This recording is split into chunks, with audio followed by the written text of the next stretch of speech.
Hello students, आपकी वार्षिक परीक्षा के लिए यहाँ पर आपको सैम्पल क्वेश्चन पेपर और मोस्ट इम्पोर्टेंट क्वेश्चन मैं बता रहा हूँ।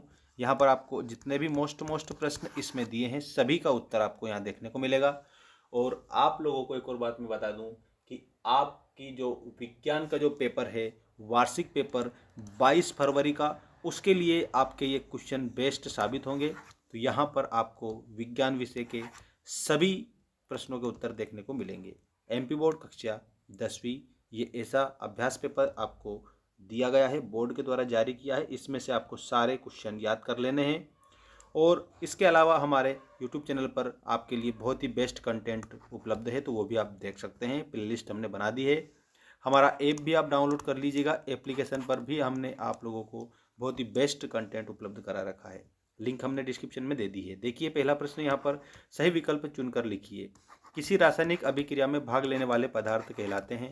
तो जो भी पदार्थ होते हैं जो रासायनिक अभिक्रिया में भाग लेते हैं उन्हें अभिकारक बोला जाता है, ये आपको ध्यान रखना है। इसके बाद में देखिएगा, उपरोक्त अभिक्रिया का प्रकार है। तो ये जो प्रकार है वो विस्थापन अभिक्रिया का प्रकार है, जो कि हमें यहाँ पर ये दिया गया है। ठीक है, ऑप्शन नंबर सेकंड आपका इसमें करेक्ट उत्तर होगा। और यहाँ पर आपको कंप्लीट सारे क्वेश्चन याद रखने हैं और चैनल को भी सब्सक्राइब करना है। देखिए, क्वेश्चन नंबर 3 है आपका, निम्नलिखित में से मास्टर ग्रंथि है। तो मास्टर ग्रंथि किसे बोला जाता है? तो जो पीयूष ग्रंथि होती है उसको मास्टर ग्रंथि के रूप में जाना जाता है। तो option number second will be the correct answer. द्विविस्थापन अभिक्रिया में होता है। तो जो द्विविस्थापन अभिक्रिया होती है उसमें आयनों का आदान प्रदान पाया जाता है। तो इसमें आपका ऑप्शन नंबर थर्ड करेक्ट होगा। और यहाँ पर आपको ऐसे ही याद रखना है। इसके बाद में क्वेश्चन नंबर 5 आप देखेंगे। क्वेश्चन नंबर 5 में है, आयोडीन किस हार्मोन्स के संश्लेषण के लिए आवश्यक है? तो आयोडीन जो है इसमें थायरोक्सिन आपको याद रखना है। और आयोडीन की कमी से कौन सा रोग होता है? तो आपको घेंघा रोग बताना है। ठीक है, जिसको गलगंट भी बोला जाता है। इसके बाद नेक्स्ट क्वेश्चन है, मानव में जैव प्रक्रियाओं का नियंत्रण और नियमन होता है। तो जैव प्रक्रियाओं का नियंत्रण और नियमन किसके द्वारा होता है? करेक्ट उत्तर आप लोगों को बताना है, तंत्रिका और अंतःस्रावी जो तंत्र होते हैं उनके द्वारा होता है। तो ऑप्शन नंबर 4 आपका करेक्ट उत्तर होगा। इसके बाद में यहाँ पर आपको याद रखना है, आपका नेक्स्ट क्वेश्चन स्टार्ट हो चुका है, जिसे हम कहेंगे रिक्त स्थानों की पूर्ति कीजिए वाला मोस्ट इंपॉर्टेंट क्वेश्चन।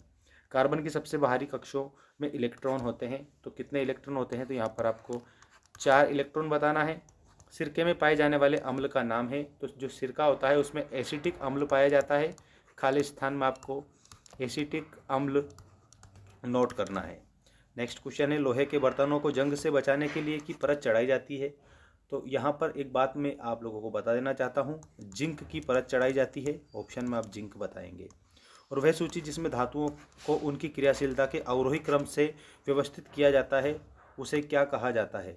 तो याद रखना, उसको सक्रियता श्रेणी कहते हैं। सक्रियता श्रेणी will be the correct answer. Sodium hydrogen carbonate का सामान्य नाम क्या है? तो इसका सामान्य नाम बेकिंग सोडा होता है। बेकिंग सोडा आप उत्तर में याद रखना। सरलतम हाइड्रोकार्बन क्या है? तो यहाँ पर मीथेन बताना है। मीथेन सरलतम हाइड्रोकार्बन है।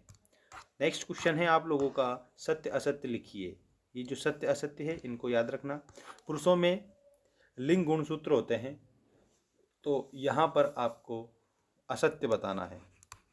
ठीक है, इसके बाद में सेकंड आपका, उत्तल लेंस को अपसारी लेंस भी कहते हैं, ये भी आपका गलत है। फूल पुष्प नर का जनन अंग पुंकेसर है, ये आपका सही है।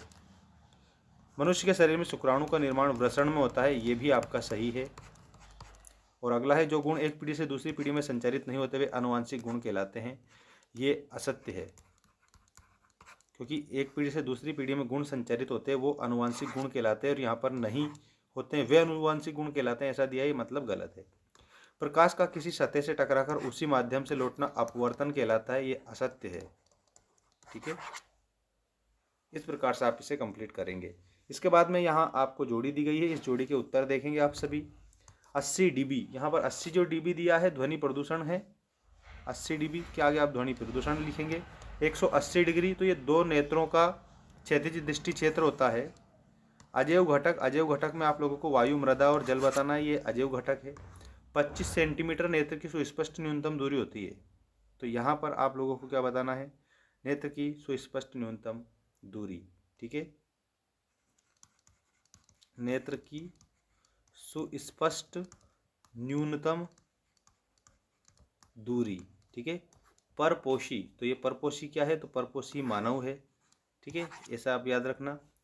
और इसके बाद में अवतल लेंस, यहाँ अवतल लेंस को आपको क्या बताना है, तो अवतल लेंस में आप लोगों को कंप्लीट जो द्विफोकसी चश्मा है उसके बारे में बताना रहता है।